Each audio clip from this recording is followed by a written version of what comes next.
是什么样让你开始决心来挑战这些巨浪？How did you start your career in surfing, and what made you want to challenge the giant waves? How did I start my career? My career started when I was 17, entering the Triple Crown. Entering the Triple Crown. Triple Crown is the biggest event in surfing in Hawaii. Okay. Pipeline Masters, Sunset Beach, and Haleiwa.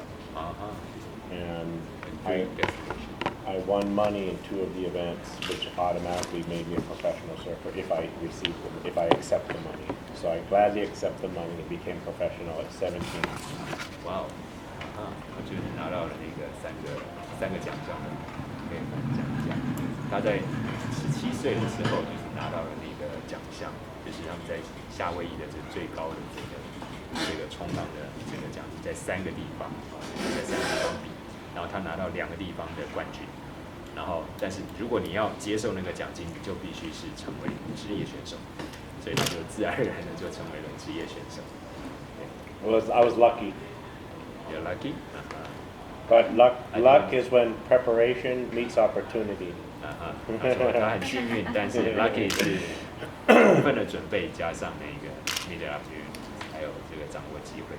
But really the first part of my career when I became a professional was, I think, more a fluke, more luck, more just chance. I wasn't really prepared. I wasn't really focused. It just happened.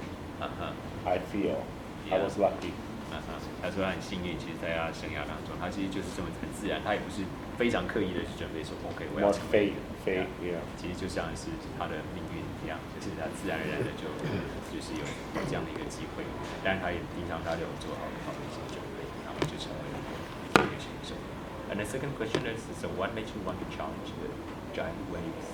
Challenge the big waves. I felt a lot more comfortable. I could surf big waves with effortless ease. Small waves would take a lot more work to be really good. Small wave surfers are like gymnasts. It's like gymnastics. They have to work really hard, and they have to surf all day, every day on these little waves, trying to do these tricks. And I did like doing that in the beginning, but then big waves just became my love and my passion. It became very natural for me to ride big waves, and it wasn't natural for me to ride small waves. It means more effortless.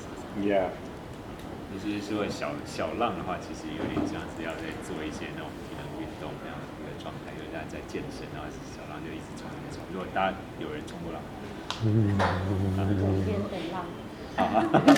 ，Maybe feel more alive. 沙发冲浪，有过对的。但如果冲过浪的话，就会知道，因为也是 I've surfed before, so I know that. Yes, I know that. So if you surf, 如果你是冲小浪的话，其实是辛苦的，因为小浪你真的要站起来，其实它那个举的那个力道其实是不够的。那其实你如果是大浪的话，它其实你只要懂得那个诀窍，你要站起来是很容易的事情。对。I felt more like I belonged in big waves. Yeah, 所以他喜欢 more comfortable. Yeah, 他觉得大浪他其实更自在、更轻松的在那样的一个大浪当中。I started with 15, then 20, then 30, and then the safety equipment came. With the safety equipment, it made it more possible and more comfortable.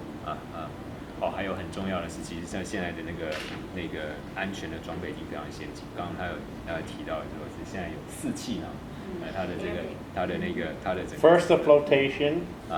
In the beginning, I used flotation only. Flotation. Yeah, just like a life jacket, but I put in my wetsuit. Okay. And then now we have airbags. 刚开始这只是有点像是那个，就有点像这样，就是浮标一样的东西在上面。然后后来就是用气囊，有4个气囊，它可以，比如说气囊需要的时候一拉，它马上浮起来。然后那如果需要在沉下水的时候，它又可以再拉，然后放掉，这样一拉一放可以4次，可以放4次。Almost exactly like the Mercedes airbags. 这段不是真的吧 We're utilizing the technology. We have to utilize technology, right, for our survival. Okay. And the second question is that 然后第二个问题是你征服了巨浪中哪一个最难啊？就是 You have conquered many waves in your career, and which one was the most difficult one and the most challenging one? The most from our career, the world record wave in Portugal has opened so many doors and so many opportunities from the big wave in Portugal. But fulfilling, rewarding, good feeling was in 2003 in Jaws. I got in the barrel on a giant wave and long time and then out, and it was the most amazing feeling. How long did you keep it in the maybe like it seemed like eternity. Eternity, oh my god. But it was like 5 seconds, maybe 5 seconds. 他是在那个 Portugal 那个葡萄牙，就葡萄牙那边冲浪的时候，他其实从2003 Yeah. 在2003年的那一次，那其实那是一个非常大的一个巨浪，然后那个浪是那个，它其实是一个那个叫什么？浪管，对，那叫浪管，就是那个。My son's name is Barrow. 他的儿子就叫 Barrow，就叫他非常喜欢浪管，他觉得在里面那个状态是几乎是一种已经属于那种永恒的境界，但其实实际的时间可能只有5到10秒之间，但是整个那个状态几乎是已经永恒的状态。The scariest was the glacier wave in Alaska. The most fear I've ever felt. 那时候最担心会有恐惧的，就是在阿拉斯加的那一次的那个 glacier， 就是那个算是冰块。100 meters, and we're here, and the ice will and makes a tidal wave. And we tried to surf. It's not a good idea. Bad idea. But we did it. Really bad example for the young kids. I'm not doing it again. Everybody email, call, please. Let's go do the project again. No. You go on. I think you haven't married at the time. Yeah. 就是他在阿拉斯加的那一次的冰山滑雪，那是最不是那个冲浪是最危险，真的是生死交关的一个状态。100 meters. Not the wave, but the glacier. 对，就是那个整个 falls in and makes like a 5 meter. 它那个冰河融化是3 meter 整块wave. 100公尺这样子，冰河整个融化，冰河大这个落下来，然后创造那个大浪，然后他就冲那个浪。Sitting here with that, and then they put you on the wave, and you're surfing, and this thing can, like, so. You're crazy. It was bad, not good. But it made me so comfortable in the ocean. The ocean became, my fear in the ocean disappeared after that. 所以从那次之后，那是什么浪他都没再怕。Honestly. Really? Yes. I think you got some problem there. Yes. Yeah. Desensitized. I was talking with Anderson Cooper. Yeah? And he said that the more that he goes to these dangerous places, the more it becomes normal. And the same thing happens with, I think, all humans that go into certain situations. After they do it so many times, it becomes normal. And you get desensitized. 所以他现在已经变得被那种，就是刚开始好像很可怕，但你做习惯，其实就好像已经不敏感了，就很简单，麻痹了。Like the Formula One drivers. I go in a Formula One car, I'm going to be like this, and they're like, What year did you go to Alaska for the coaching? 2007. 2007. You have married. 他还没结婚。That's very important. Okay. So the fourth question is, 他说惊涛骇浪的时候是通常是伴随比较差的天气条件。那请问你是如何在挑战极限与安全之间做取舍，或者是透过安全道具准备，或是外界的协助，来降低发生意外的可能性 ？How did you balance the safety and the challenging in your limits, and what do you do to minimize the risk? Is there any special equipment or some methodology or some research? What's the preparation for you to? I very carefully pick the people I surround myself with. people with the same goals and good energy. Together with your team. Yeah. 所以人就和他在一起工作人就是都是在一个非常好的一个状态，就是有充分的 Positive people. 是一定是要是正向的人啊，不能带赛。And then we assess, evaluate all the different things that can go wrong, and we have solutions. Yeah. We risk management. We're risk technicians in the water, and we have the jet skis for safety. Jet skis? What was that? jet ski 就是那个摩托车，摩托车 OK， 所以 And then in Nazaré we have the walkie-talkies Yeah. on the lighthouse and over here and on the beach, and we have a lifeguard, we have a fire truck, we have an ambulance, and we have 3 jet skis watching. 3台水上摩托车在看，就是看整个状态，然后连那个救护车然后它装备有那个对讲机。哎呀，对 walkie-talkie 是一个。But at the end, you have to be mentally and physically ready to be alone in the ocean and survive, because the jet skis can break and you can be alone and your flotation can get ripped off. Really? So you have to be ready mentally and physically. 所以最重要的是自己在整个体能、身体的状态和心智的状态都是随时要准备的最好的一个 ready 的状态。And how did you always keep your mentally and physically ready? A lot of breathing training, a lot of training, breath exercise, and yoga. OK， 所以很多的breathe exercise 就是有些呼吸训练跟瑜伽是它的关键秘诀。And could you talk more about this?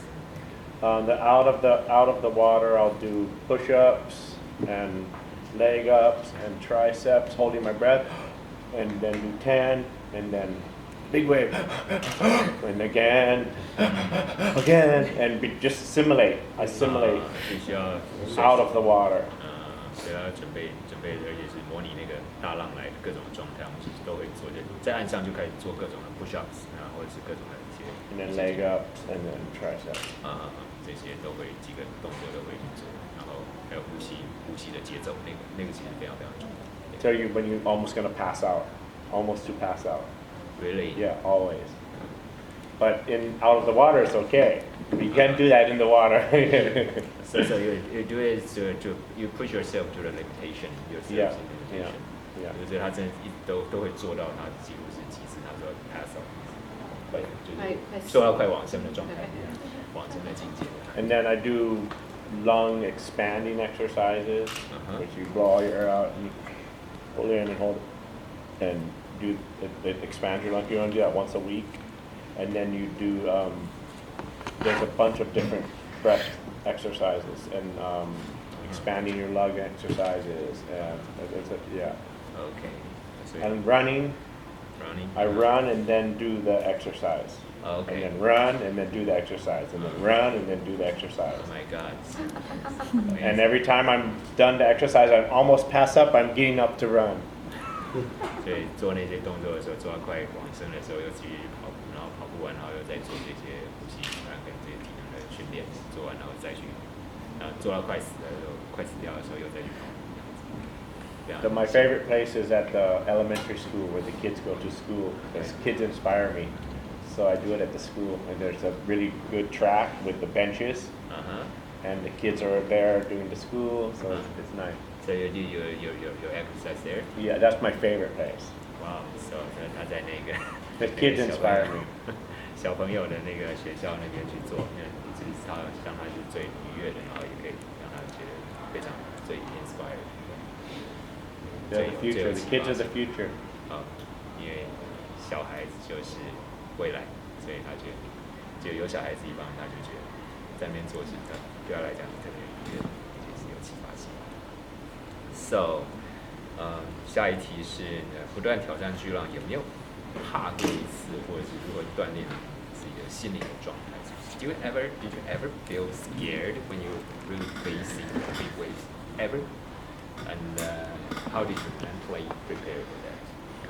But the most fear I faced was in Alaska. 阿拉斯加呀，所以是在阿拉斯加那一次。When I was young, I was afraid of big waves, and I vowed to never surf big waves. And then I faced my fears.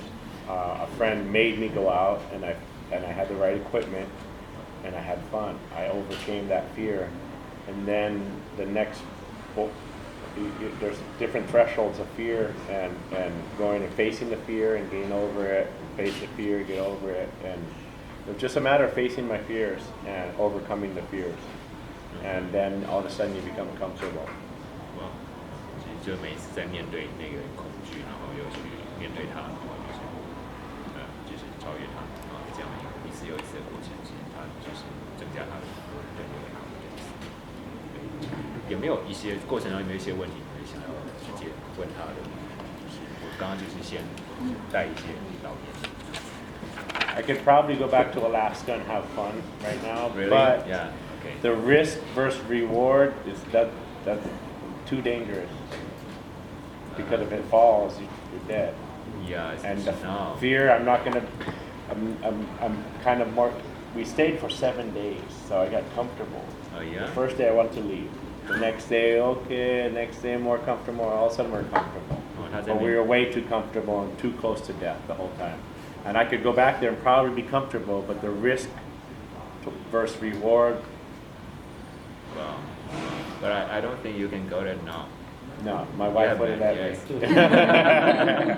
不然他说他2003去那边去了7天，第一天他根本就想走啊，第二天、第三天慢慢比较 get used to， 比较习惯，对，然后再慢慢，但是那过程当中真的是很危险。那他现在是很想再回去一次，有机会如果可以的话，如果他老婆同意，那这是我家的。有什么问题或者想法，或者是觉得想要去？他刚刚说到他面对恐惧，那其实所以他知道恐惧跟危险其实是有差别的。就是他面对恐惧，那表示他来自他自己心理的状态，所以他是可以挑战成功他的。但如果他像他知道阿拉斯加很危险，所以他就觉得他有一些东西他不应该做，所以他如何去分辨？就是当我们在玩冲浪这个活动的时候，如何分辨它是一个，就是他来自自身的恐惧跟危险的差别？就如果这件事情很危险。Yep. It's very interesting. Because of all the crazy things you do, how do you differentiate between scary and dangerous? What's your stopping point? What makes you say, wow, this is dangerous, that's not something I can do? Or what makes you say, this is scary, but this is something I still want to accomplish? In the ocean? Yeah. Well, there's a lot of waves that people are surfing that have dry reef.